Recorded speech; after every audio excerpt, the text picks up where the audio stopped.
Palabra a nuestro amado hermano Pedronel Tavares.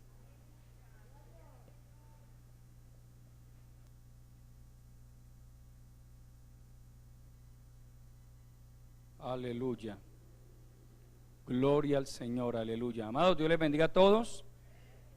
Sean bienvenidos a la casa del Señor, todos los hermanos, los amigos que vienen por primera o segunda vez. Nos alegramos mucho de verles en este lugar. Saludo a todos los hermanos y amigos que también están participando del culto a través de nuestro canal Refugio para el Alma TV. Algunos por YouTube, otros por Facebook, donde quiera que se encuentren. Que Dios bendiga mucho sus vidas, aleluya. Quiero invitarles a estar puestos en pie y a que abran sus Biblias en la epístola a los Hebreos, en el capítulo 11.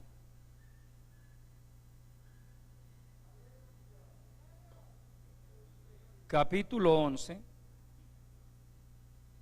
de la epístola a los Hebreos. Aleluya. Vamos a tomar el verso 31.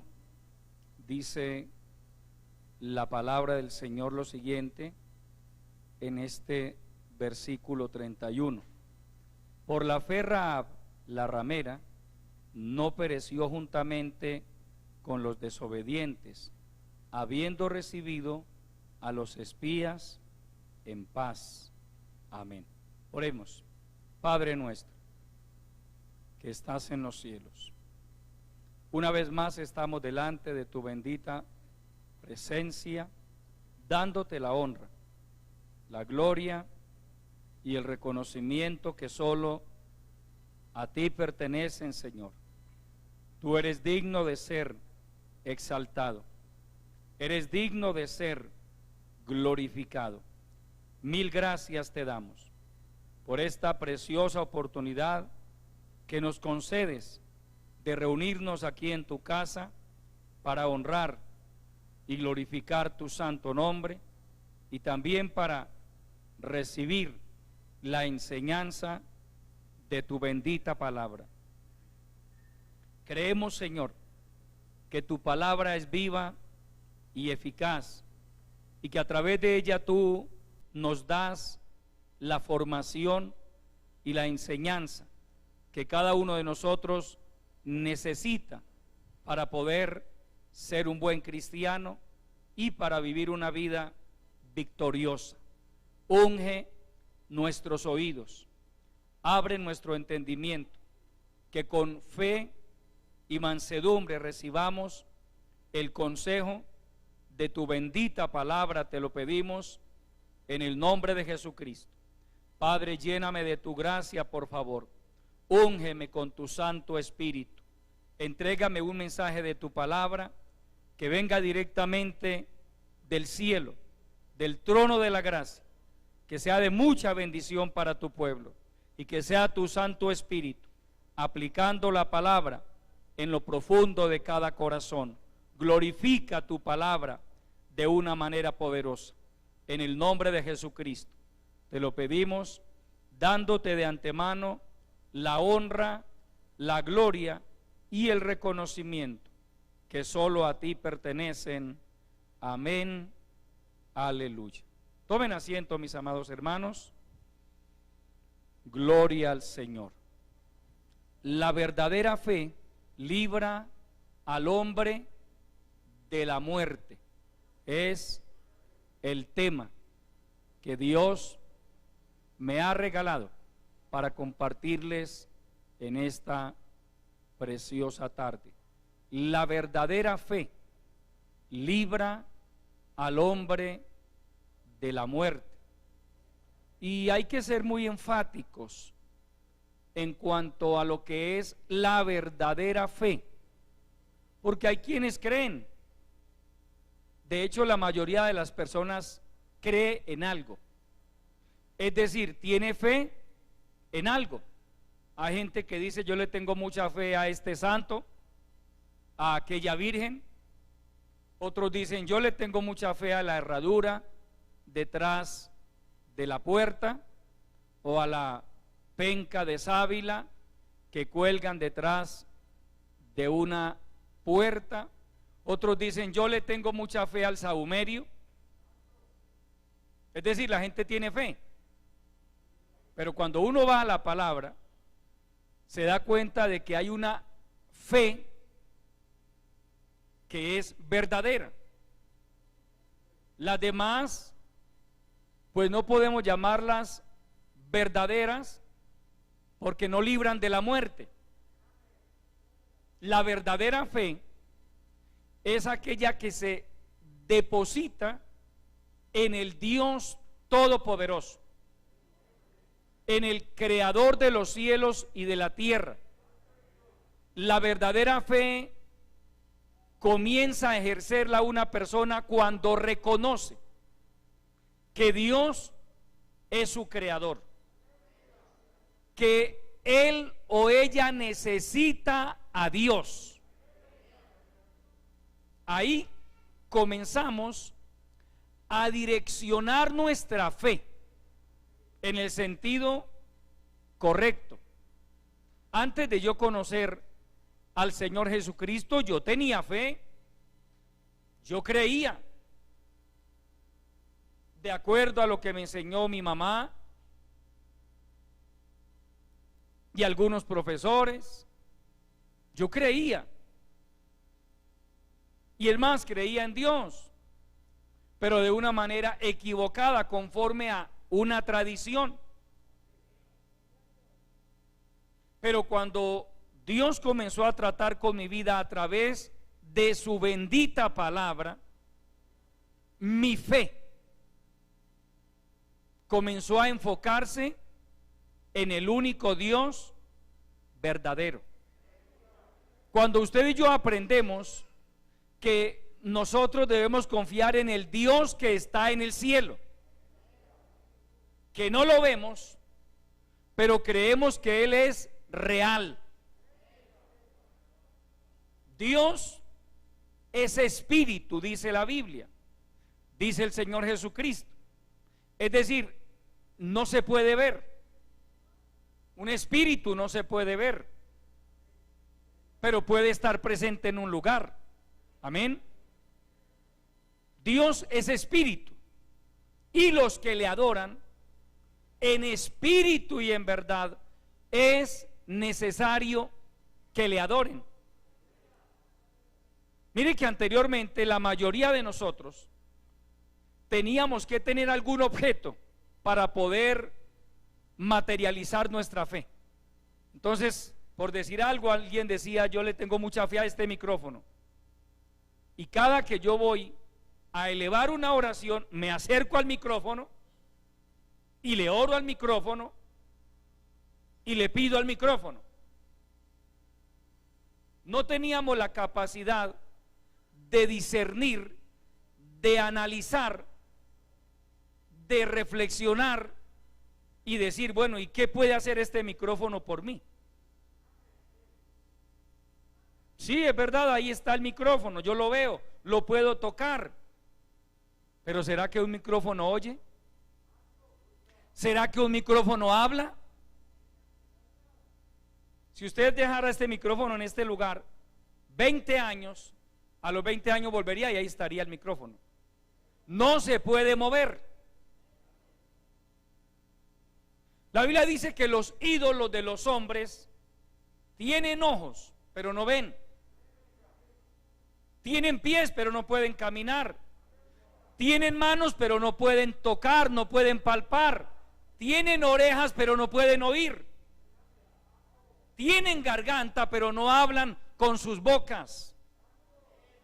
Y dice, y semejantes a esos ídolos son los que los hacen y cualquiera que confía en ellos.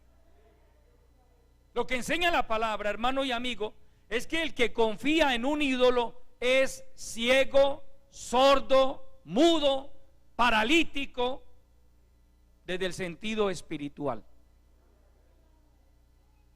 Y mire que la gente cree, pero su fe está mal direccionada. Por eso nuestra enseñanza de esta tarde tiene como título: la verdadera fe libra al hombre de la muerte. Amén. La muerte lo vamos a mirar desde ambos puntos de vista. La muerte tiene dos facetas en la vida del ser humano. Una es la muerte física, pero otra cosa es la muerte espiritual. Amén. A esta mujer, que es la protagonista de nuestra historia en esta tarde, una mujer llamada Rahab, cananea, idólatra, pagana. El principal dios de los cananeos era Baal, pero no era el único. Los cananeos tenían todo un panteón de dioses, igual que los griegos, igual que los romanos, igual que los babilonios en su época. Cada religión a través de la historia ha tenido un panteón de dioses. Amén. La Iglesia Católica Romana tiene su panteón de los dioses. Y usted va y encuentra una cantidad, hermano, de dioses y diosas a los que, según la enseñanza de ellos, usted le puede pedir a cualquiera de ellos el que mejor le parezca. Cuando uno va a la palabra, la Biblia nos dice que hay un solo Dios verdadero. Porque hay un solo Dios y un solo mediador entre Dios y los hombres, Jesucristo, hombre. No es María la mediadora entre Dios y los hombres. No es San Pedro, no es el cura Marianito, no es la madre Laura. Es nuestro Señor Jesucristo, el que murió en la cruz, resucitó al tercer día, subió al cielo y se sentó a la diestra del Padre eterno. Es Él el único mediador entre Dios y los hombres. Al nombre de Cristo. En este capítulo 11 de Hebreos, muy conocido por nosotros los cristianos, pero lleno de una riqueza espiritual y doctrinal maravillosa, el autor de esta epístola, algunos creen que fue el apóstol Pablo. En lo personal creo que pudo haber sido Pablo, no lo afirmamos con certeza porque no nos el texto nos lo dice, pero sí creo que fue el apóstol Pablo. En lo personal no lo puedo imponer, pero creo que Pablo. Si fuéramos a hablar de varios candidatos, yo me inclinaría por Pablo. Bueno, el autor de esta epístola se encarga de resaltar lo que tantos hombres y mujeres de la antigüedad fueron capaces de alcanzar solo por haber depositado su fe en el único Dios verdadero. Amén. Hombres y mujeres. Dios ha estado siempre a través de la historia. Él es el creador de todas las cosas. Él es el creador del hombre. No se puede hablar de la historia del hombre sin hablar de Dios, porque es que el hombre está en esta tierra porque Dios lo creó. El hombre no es el producto de la evolución. El hombre no es el producto del Big Bang y de otras teorías que hay acerca de la creación del mundo. El hombre es el producto de la creación de Dios. Entonces, a partir del momento en que el hombre comienza a existir en el huerto de Edén, un lugar que no existe porque el diluvio barrió con lo que quedaba del Edén, pero geográficamente se entiende que el Edén estuvo entre los países que hoy se conocen como Irak e Irán, por allá por esos lugares del Medio Oriente estuvo ubicado el Edén, ese lugar maravilloso, paradisíaco, donde Dios plantó a la primera pareja humana. A partir de ahí, el hombre comenzó a expandirse por la faz de la tierra, y ya Dios estaba ahí. Génesis nos dice que Dios hablaba con el hombre personalmente. Había comunión entre Dios y sus criaturas. Lo que rompió esa comunión entre Dios y el hombre fue el pecado de Adán y Eva, que dicho sea de paso, el pecado de ellos no fue haber tenido relaciones íntimas, porque es que Dios los casó. Hebreos dice: honroso sea en todos el matrimonio y el lecho sin mancilla. Eso a los adúlteros y a los fornicarios que Dios juzgará. Amén. Porque las mentes un poco retorcidas y morbosas dicen que Adán y Eva se comieron la manzana, pero haciendo alusión a que tuvieron intimidad. No, no era eso. Es que Dios los bendijo, dice la palabra, y los bendijo Dios, es decir, los unió en el santo estado del matrimonio. Y como si fuera poco, les dijo: creceos y multiplicaos, llenad la tierra y sojuzgadla. Amén. Entonces, el pecado de ellos no fue haber tenido relaciones íntimas. El pecado de ellos fue haber comido del árbol que Dios les prohibió comer. Dicho de otra manera, fue un pecado de desobediencia. Ese pecado rompió la comunión del hombre con su creador. De ahí hacia acá, hermano, a la humanidad se le han venido todos los males habidos y por haber. Todas las desgracias que arrastra la humanidad son consecuencia del pecado. Aleluya. Y bueno, podríamos decir tantas cosas acerca de esto, pero quiero que nos enfoquemos en lo que dice la Biblia con respecto a hombres y mujeres que desde la antigüedad comenzaron a amar a Dios y a confiar en Él. El primero que menciona el escritor es Abel. Tremendo, no menciona a Adán, sino a Abel, su hijo. Porque Adán falló, Adán desobedeció. Lo que tendría que decir el texto es: por la fe Adán se mantuvo fiel a Dios y no desobedeció. Pero desafortunadamente no puede decir eso. Adán falló. Seguramente se reconcilió con Dios, le pidió perdón, eso no lo vamos a discutir. Pero el que toma la bandera de la fe, el que toma el testigo de la fe en una carrera de relevos, hablando de atletismo, hay un objeto que se conoce como el testigo, un objeto de unos 40, 50 centímetros de longitud. Supongamos que este es el testigo, y entonces en la carrera de relevos un atleta va corriendo hasta cierto lugar con el testigo en la mano. Allí hay otro atleta, le recibe el testigo y él continúa corriendo hasta un punto determinado. Allí hay otro atleta, y así se desarrollan las carreras de relevos. La vida cristiana, amado hermano, según la Biblia, es una carrera.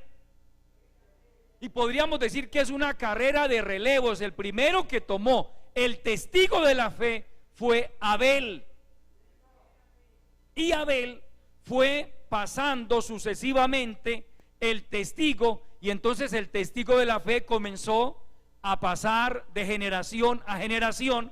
Por eso usted lee el capítulo 11 de Hebreos y encuentra a una cantidad de generaciones.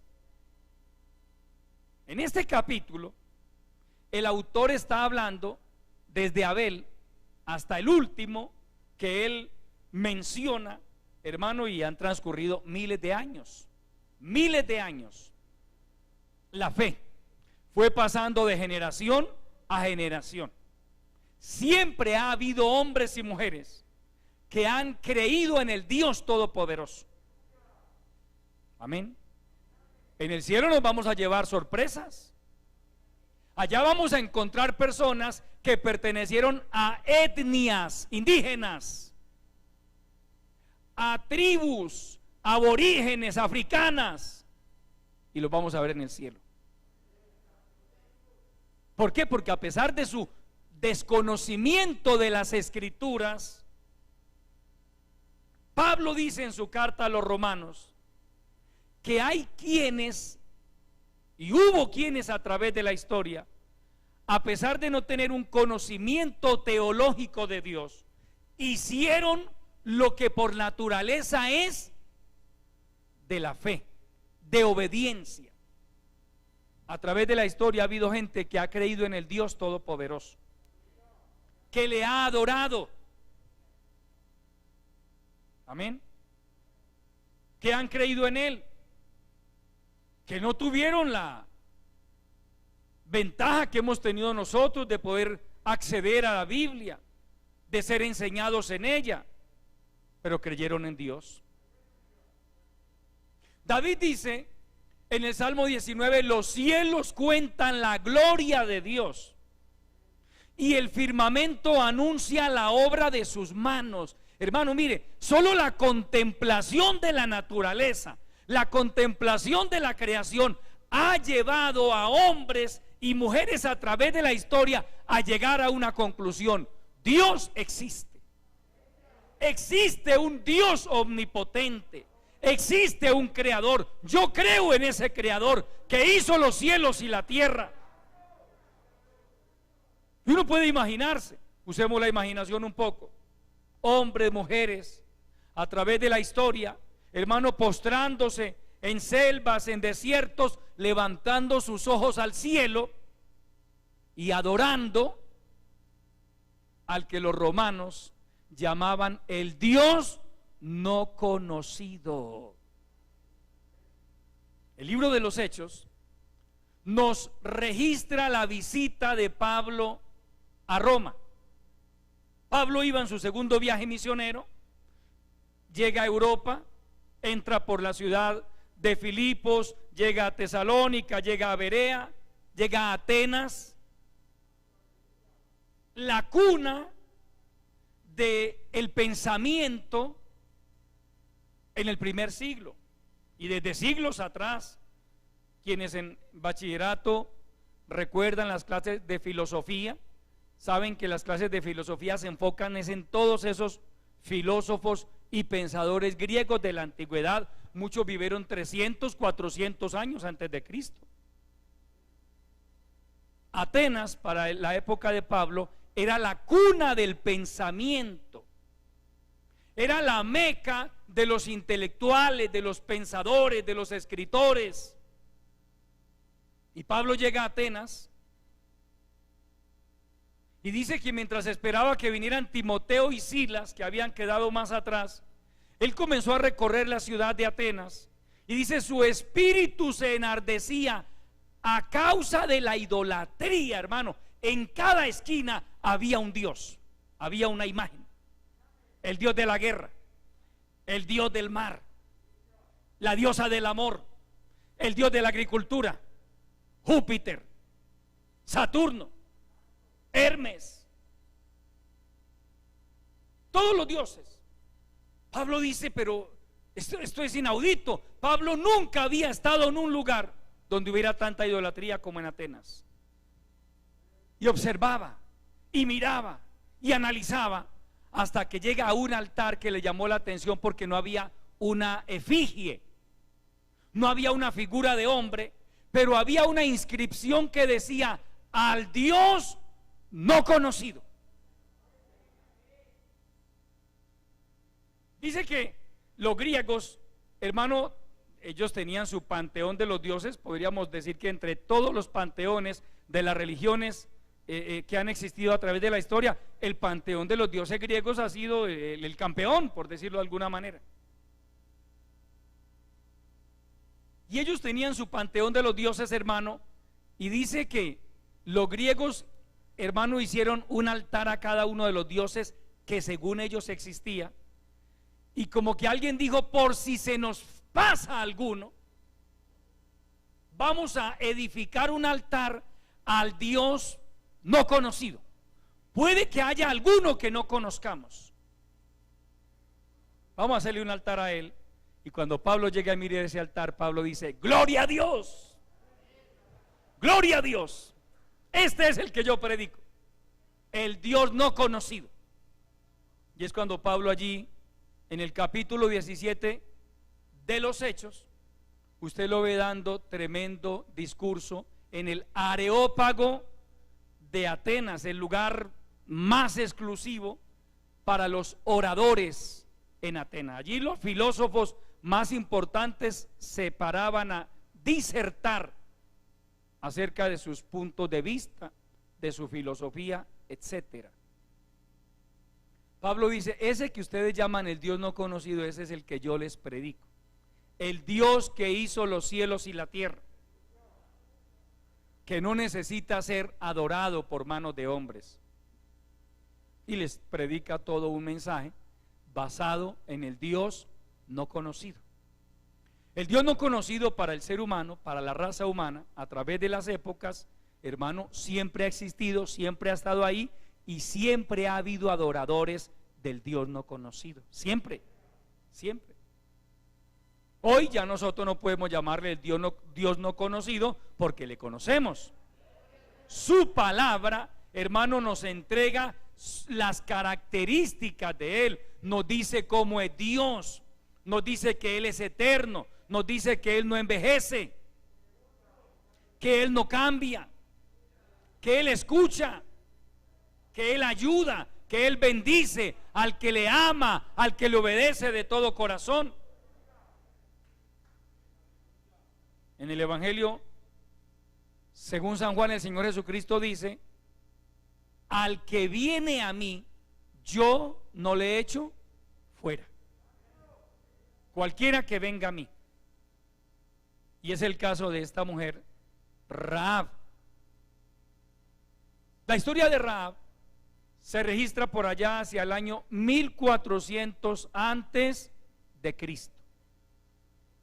Había muerto Moisés después de los 40 años de peregrinaje en el desierto, y llegan a los campos de Moab, frente al río Jordán, y al frente estaba la tierra de Canaán. Moisés muere en los campos de Moab, y Dios le dice a Moisés: levántate tú y pasa este pueblo a la tierra que yo les voy a dar. Pero no era que la tierra, hermano, le abrían una puerta y le daban la bienvenida, no, había que conquistarla.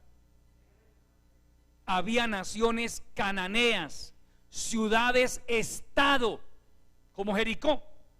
Jericó era una ciudad estado. En la antigüedad existían las ciudades estado, una ciudad amurallada y tenía su rey, tenía su ejército. Por allá había otra ciudad amurallada, tenía su rey, tenía su ejército. Se llamaban ciudades estado. Y ahí estaba la tierra de Canaán, pero los israelitas tenían que conquistarla. Por eso Dios le dijo a Josué: mira que te mando que seas valiente, no temas ni desmayes, porque Jehová tu Dios irá contigo a donde quiera que vayas. Esfuérzate y sé valiente. Y en la vida espiritual, amado hermano, si usted y yo queremos conquistar bendiciones, tenemos que esforzarnos y ser valientes al nombre de Cristo. Entonces, hacia el año de 1400 años antes de Cristo, Josué se dispone a conquistar a Jericó, la Biblia nos dice que Jericó estaba rodeada de unas murallas altas, enormes. Encima de la muralla, hermano, literalmente habían barrios. O sea, no era un murito de estos que nosotros hoy conocemos como un muro de 15. Amén.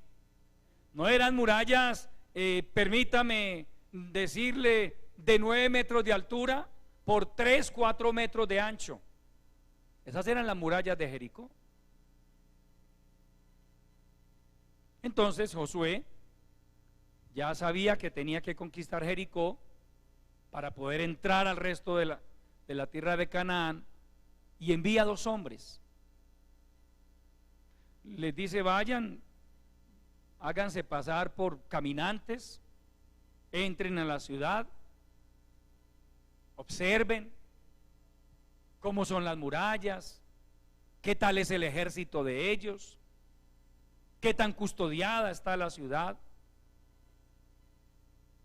Y estos 2 hombres, enviados por Josué, llegan y entran a la casa de una mujer ramera que vivía sobre la muralla.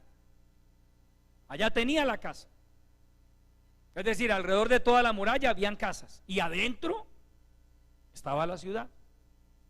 Ellos entran a esta casa no porque quisieran buscar a una ramera, sino porque era un lugar donde llegaba gente de todo tipo. O sea, permítame, como los bares de hoy en día, donde llega la gente a conversar, a platicar, a charlar, a consumir cosas. Entonces ellos llegan allí. La casa de Rahab era una casa pública,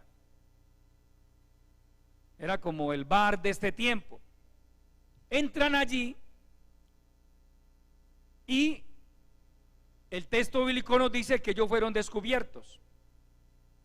Lo vieron y dijeron: estos no son de aquí, estos son israelitas, son hebreos.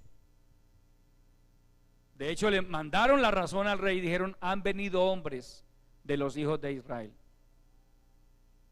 Pero llegan a esta casa y la mujer Rahab, la dueña de la casa de citas, permítame llamarlo así, también los identifica.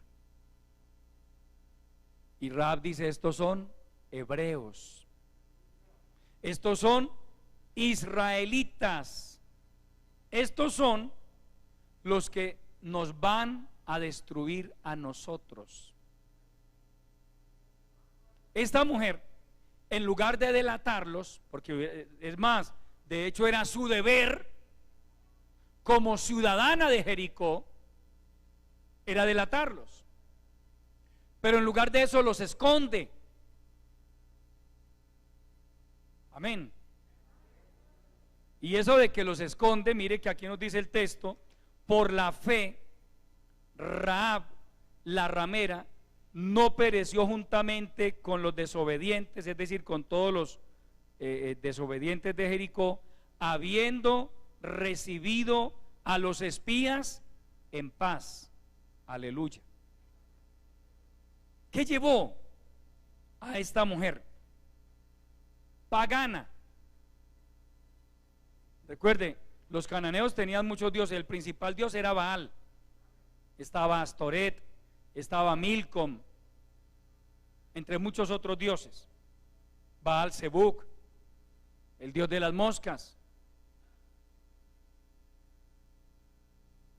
Pero esta mujer ya venía meditando en su corazón, y ahorita vamos a mirar por qué. Y ella comenzó a mirar al cielo, asumo yo, y a meditar y a decir: el Dios de los hebreos, ese que llaman Jehová de los ejércitos, no es un Dios cualquiera. Yo no sé, pero me da la impresión de que esta mujer como que en su corazón decía: qué bueno yo conocer a ese Dios, qué bueno yo saber un poco más de Él. Por algo, hermano, en Dios no hay casualidades.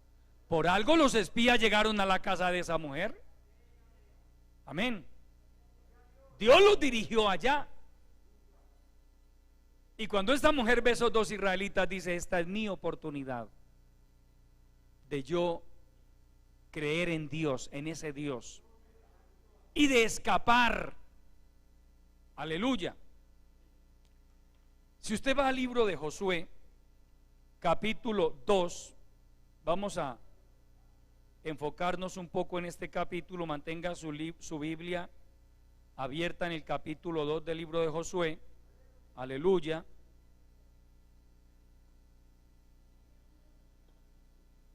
Vamos a leer los primeros 6 versículos. Nos dice: Josué envía espías a Jericó. Verso 1: Josué, hijo de Nun, envió desde Sittim 2 espías secretamente, diciéndoles: andad, reconoced la tierra y a Jericó.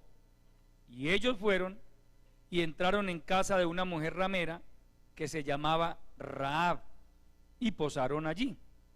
Y fue dado aviso al rey de Jericó diciendo: he aquí que hombres de los hijos de Israel han venido aquí esta noche para espiar la tierra. Entonces el rey de Jericó envió a decir a Rahab: saca a los hombres que han venido a ti y han entrado a tu casa, porque han venido para espiar toda la tierra. Pero la mujer había tomado a los 2 hombres y los había escondido, y dijo: es verdad que unos hombres vinieron a mí, pero no supe de dónde eran. Y cuando se iba a cerrar la puerta, recuerde que era un lugar público, siendo ya oscuro, esos hombres se salieron y no sé a dónde han ido. Seguidlos aprisa y los alcanzaréis.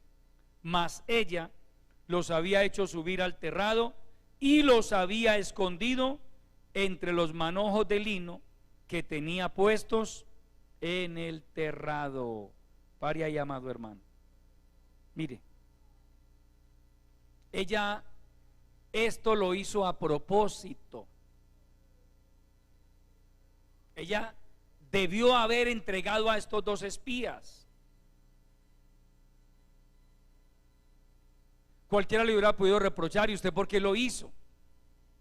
No es cuando una persona comienza a buscar a Dios, ¿qué empiezan a reprocharle sus familiares, sus amigos? ¿Usted por qué se cambió de religión? ¿Usted por qué está yendo allá? Si usted tiene su religión, esta mujer tenía su religión.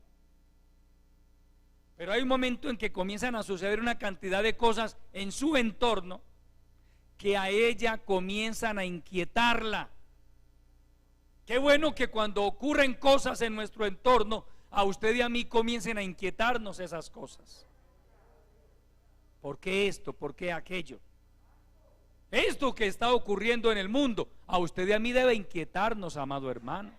Esto que está ocurriendo en el mundo, a usted y a mí debe confirmarnos algo que sabemos hace tiempo: Cristo viene pronto. La venida de nuestro Señor Jesucristo hoy está más cerca que nunca.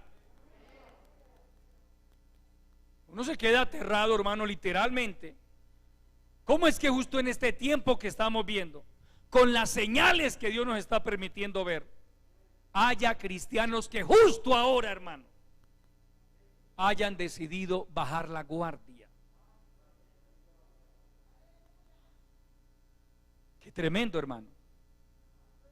Hay cristianos que no los mató el COVID, pero sí los mató la indiferencia, el conformismo. Algunos como que montaron iglesia en su propia casa. Algunos ya no se congregan. Ellos dicen: hermano, yo me congrego en la casa. Es darle un mal uso a lo que Dios nos ha entregado. Es cierto que estos recursos que Dios nos ha entregado son una bendición, pero Dios nunca nos ha dicho: quédense en la casa y no vuelvan al templo. Eso fue mientras no se podía. Pero una vez que hemos podido, hermano, por supuesto hay que volver a la casa de Dios. Yo me alegré con los que me decían: a la casa de Jehová iremos.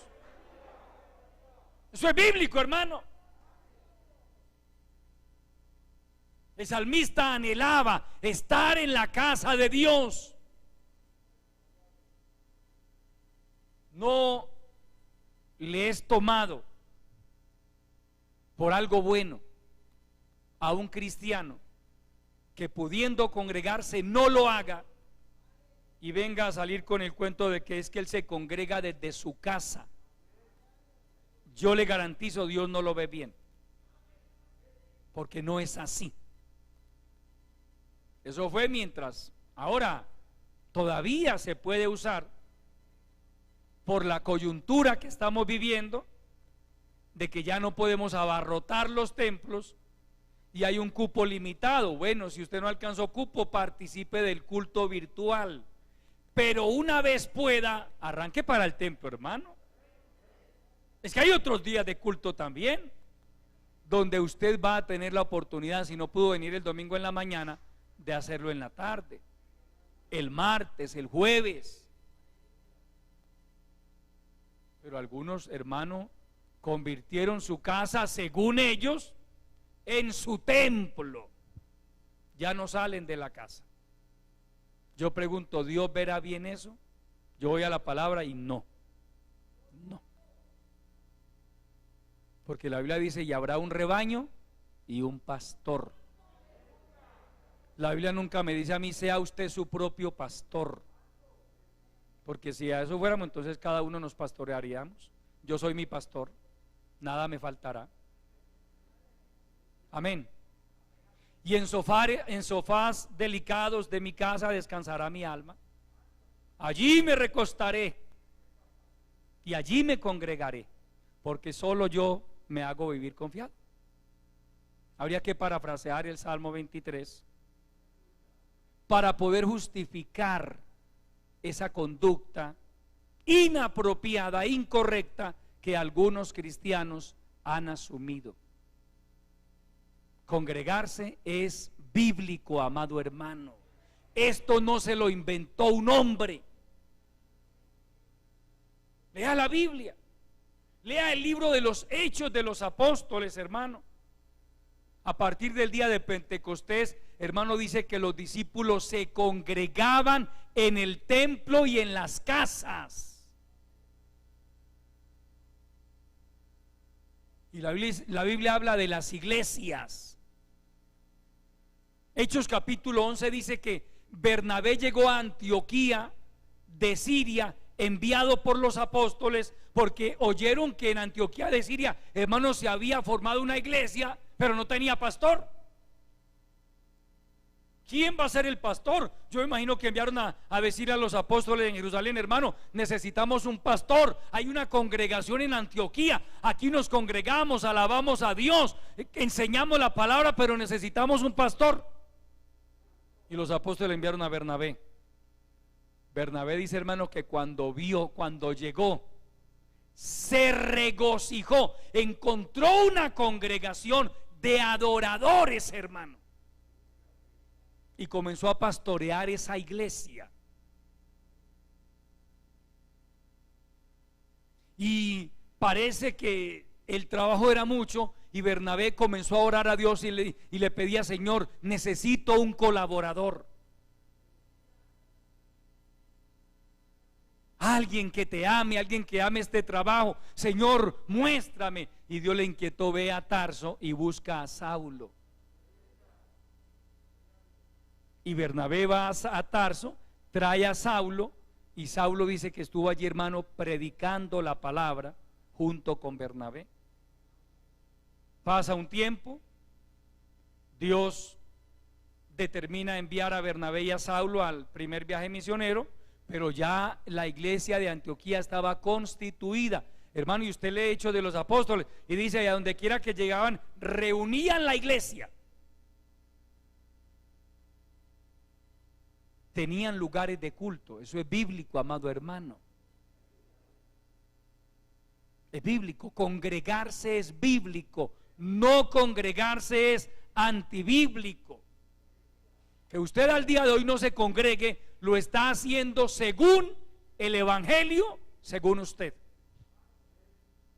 Amén. Eso se lo dijo usted. Esa voz le llegó no sabemos de dónde, pero no fue el Espíritu Santo el que le dijo a usted: quédese en la casa y no vuelva al templo. Porque eso es bíblico, amado hermano. Al nombre de Cristo.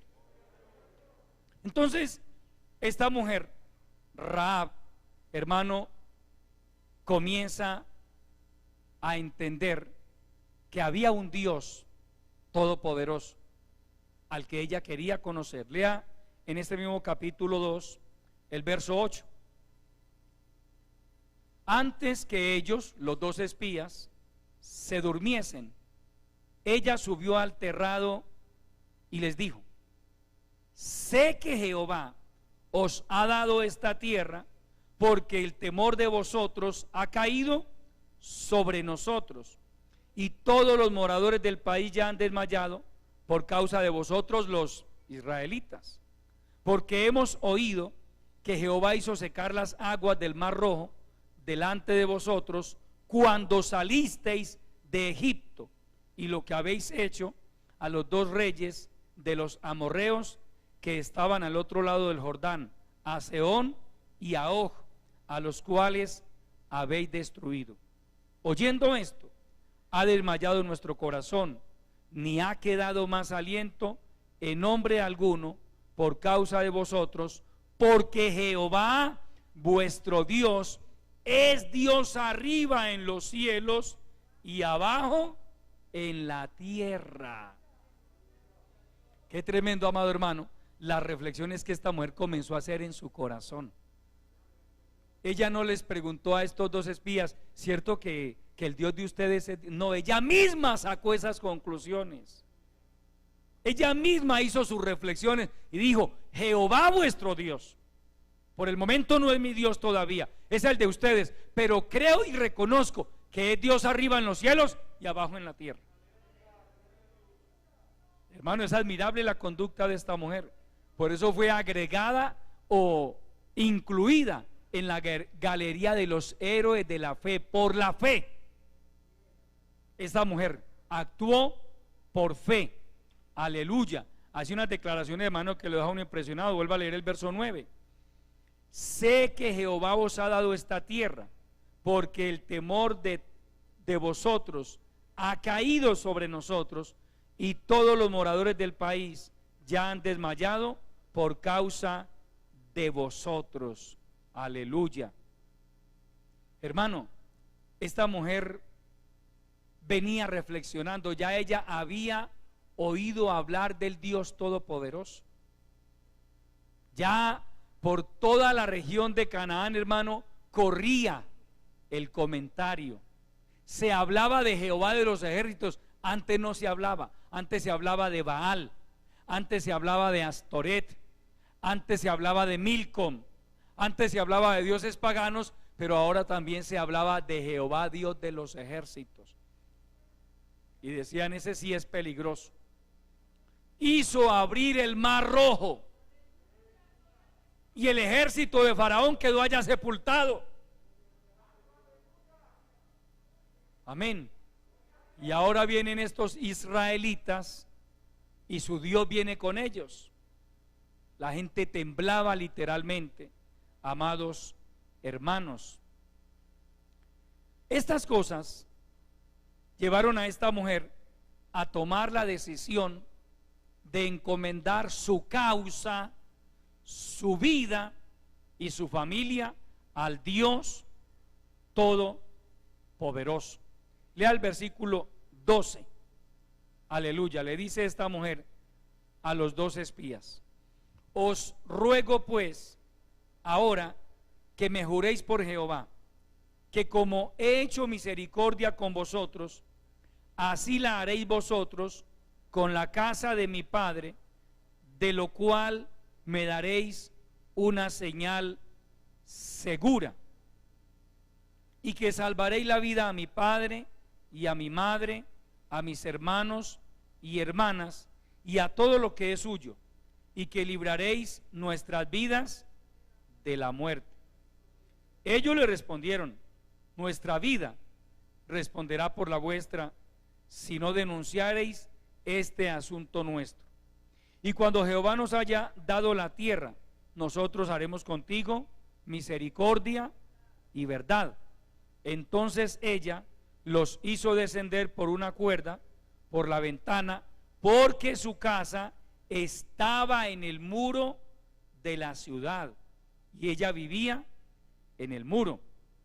Y les dijo: marchaos al monte para que los que fueron tras vosotros no se encuentren, y estad escondidos allí 3 días hasta que los que os siguen hayan vuelto, y después iréis por vuestro camino.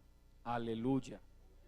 Amados hermanos, esta mujer estaba condenada a morir con toda su familia, porque la historia dice que todos los habitantes de Jehová murieron, todos. La orden de Dios era exterminarlos a todos. Y es más, el libro de Josué dice que Dios derribó las murallas de Jericó.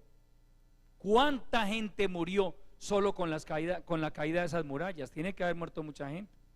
El resto de los que quedaron, hermanos, murieron a filo de espada, porque era gente impía, idólatras, aborrecedores del Dios Todopoderoso, y Dios dio la orden de que morían. Esta mujer, su papá, su mamá, sus hermanos, sus hermanas, toda su familia tenían que morir también. Pero la fe los libró de la muerte. Por eso el tema es: la verdadera fe libra al hombre de la muerte. Ella le dice a estos 2 espías: así como yo hice misericordia con ustedes. ¿Por qué ella dice eso? Porque si ella se lo hubiera entregado a los policías que mandó el rey de Jericó, los matan. Ella los escondió, ella los protegió. Entonces les dice: así como yo he hecho misericordia con vosotros, ustedes les pido por favor que hagan misericordia conmigo y con la casa de mi padre y mis hermanos. Es decir, se hizo un negocio muy bien hecho, hermano. Esta mujer hizo el mejor negocio de su vida. Y Dios la honró, hermano. Dios honra la fe. Dios siempre ha honrado la fe de quien cree en Él. Vaya al capítulo 6 de este mismo libro. Aleluya. Al nombre de Cristo. Vamos a leer el verso 25. Ya habían tomado la ciudad de Jericó, y dice el verso 25: mas Josué salvó la vida a Rahab la ramera. Siempre se destaca que era una ramera. Y a la casa de su padre y a todo lo que ella tenía, y habitó ella entre los israelitas hasta hoy, por cuanto escondió a los mensajeros que Josué había enviado a reconocer a Jericó. Pero mire, amado hermano, mire, Dios le perdonó la vida, Dios la salvó, habitó en medio del pueblo de Dios con su familia, y como si fuera poco, esta mujer nunca más volvió a ejercer la prostitución. ¿Sabe qué hizo Dios con esta mujer? Hermano, le dio un hogar, le dio un esposo, le dio hijos. Y qué tremendo, hermano, la fe de esta mujer hizo que entrara a formar parte de la descendencia del linaje piadoso. El linaje de Jesucristo tiene que ver con esta mujer. Qué tremendo, hermano. Desde la antigüedad la gracia de Dios ya estaba en acción. Una mujer ramera que para cualquiera era lo peor, pero hermano, a Dios no le importa si era una ramera, si es un asesino, si es un ladrón, con tal de que se vuelva a Él de todo corazón. Dios le perdona, Dios borra su pasado. Por eso dice el apóstol Pablo: de modo que si alguno está en Cristo, nueva criatura es. las cosas viejas pasaron, he aquí todas son hechas nuevas. Ahora Rahab era una nueva criatura, era una mujer redimida por la gracia de Dios. Y vaya al Evangelio según San Mateo capítulo 1 para que usted encuentre a Rahab dentro de la genealogía de nuestro Señor Jesucristo. San Mateo capítulo 1, maravilloso el Señor. Aleluya. Cristo vive para siempre.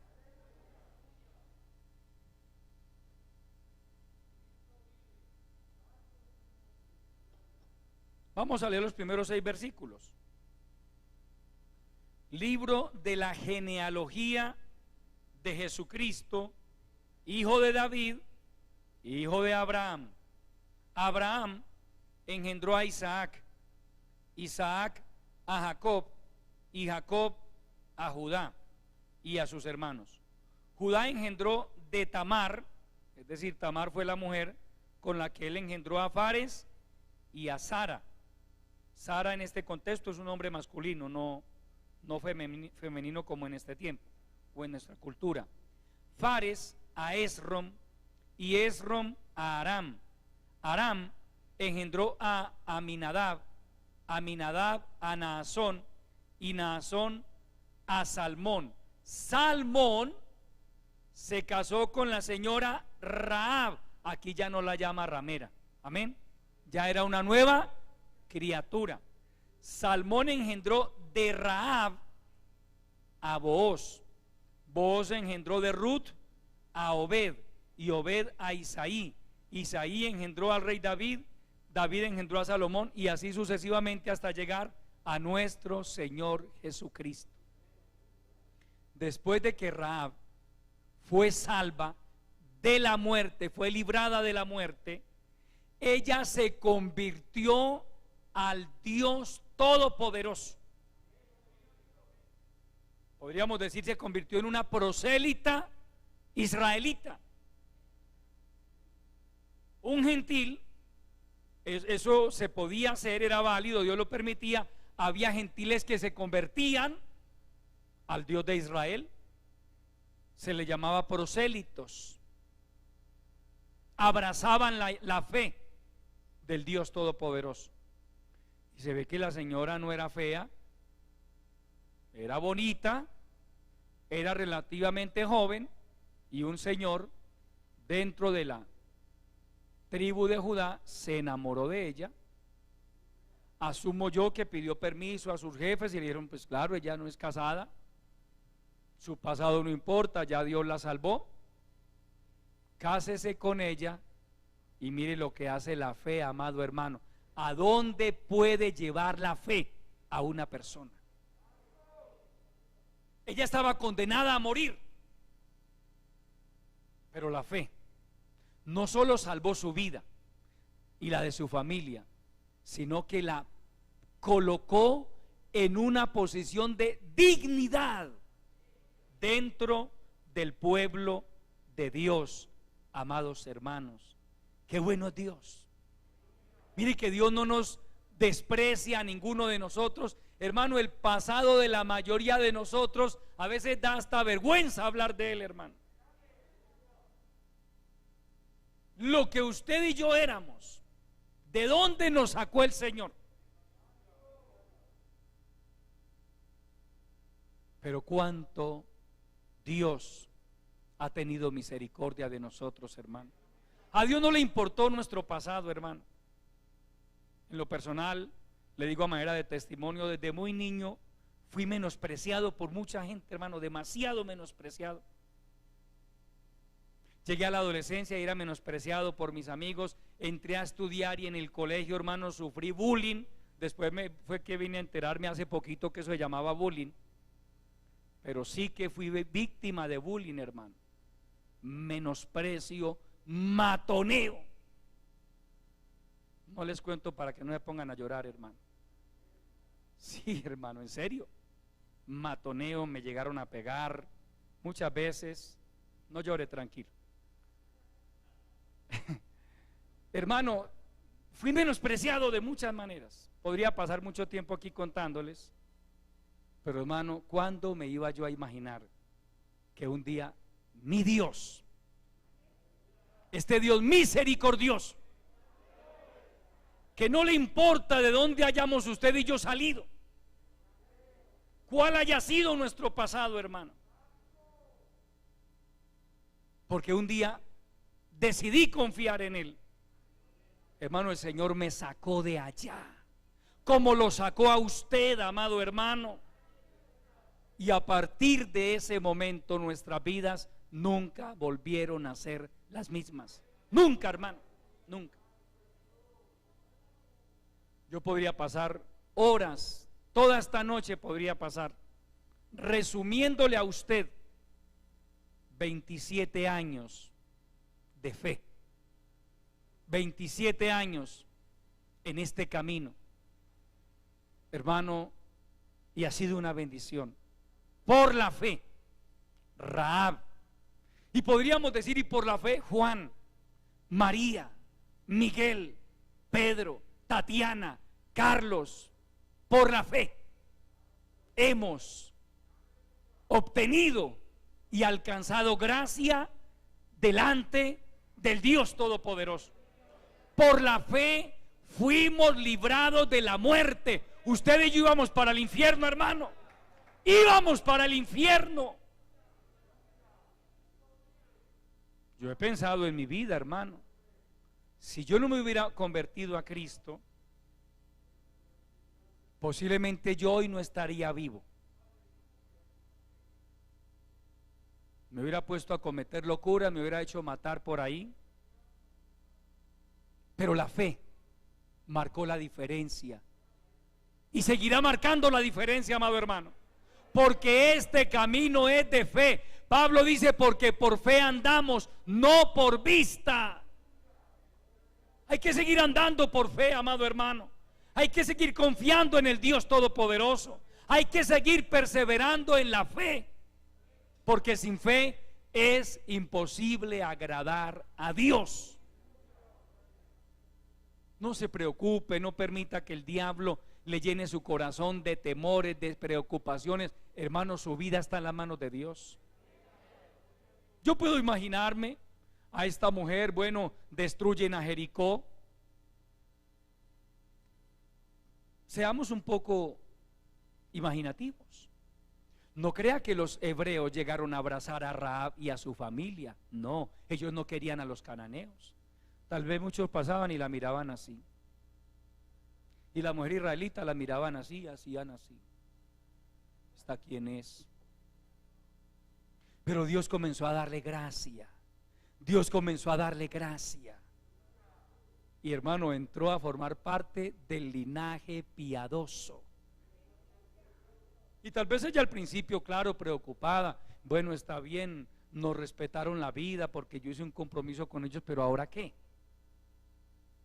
Yo aquí parezco, como decimos nosotros coloquialmente, un mosco en un vaso de leche. Para Dios usted y yo no somos un mosco en un vaso de leche, hermano. Para Él somos sus hijos, su especial tesoro. Usted no es un accidente dentro de la iglesia de Cristo. Su nombre y mi nombre están escritos en el libro de la vida, hermano. ¿Qué va a pasar con usted? ¿Qué va a pasar con sus hijos? ¿Qué va a ser de su futuro? Hermano, mientras usted persevere en la fe, su vida, su futuro están en las manos del Dios Todopoderoso, hermano. Simplemente preocúpese por mantenerse fiel a ese Dios que es bueno, a ese Dios que es misericordioso, a ese Dios que honra a los que le honran. Por la fe, nosotros también hemos sido librados de la muerte segunda, la muerte espiritual, la condenación eterna.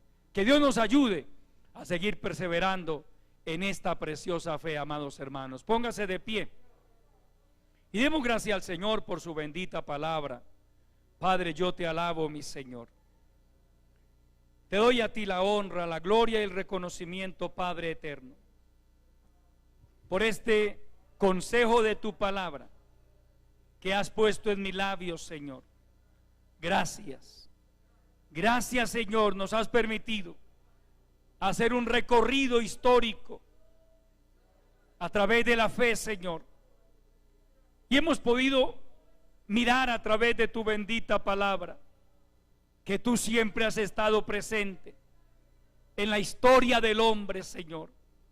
Que todo hombre, que toda mujer que por la fe se ha vuelto a ti, ha sido cobijado bajo tu gracia, ha sido alcanzado por tu misericordia, Señor, y no ha sido defraudado. Gracias, gracias por habernos salvado, Padre. Gracias por haber tenido tanta misericordia de nosotros. Gracias, gracias, gracias, Padre, gracias. Mil gracias, mil gracias, mil gracias, mil gracias, mil gracias te damos en el nombre de Jesucristo. Hoy lo que somos, lo somos por ti, lo somos por tu bendita misericordia, Padre. Gracias por habernos permitido creer en ti, por haber depositado esa fe salvífica en nuestros corazones. Aumentanos la fe, ayúdanos a seguir perseverando en la fe, Padre. En el nombre poderoso de Jesucristo te lo pido. Glorifica esta palabra, Señor. Que tu palabra inyecte fe a nuestros corazones. Que tu palabra siga llenándonos de motivos por los cuales, Señor, nos acerquemos cada día más a ti. Bendice a todo tu pueblo, Padre. En el nombre glorioso de Jesucristo te lo pedimos y te damos muchas gracias. Aleluya. Qué bueno es el Señor. Tomen asiento, amados hermanos. Gloria a Jesucristo.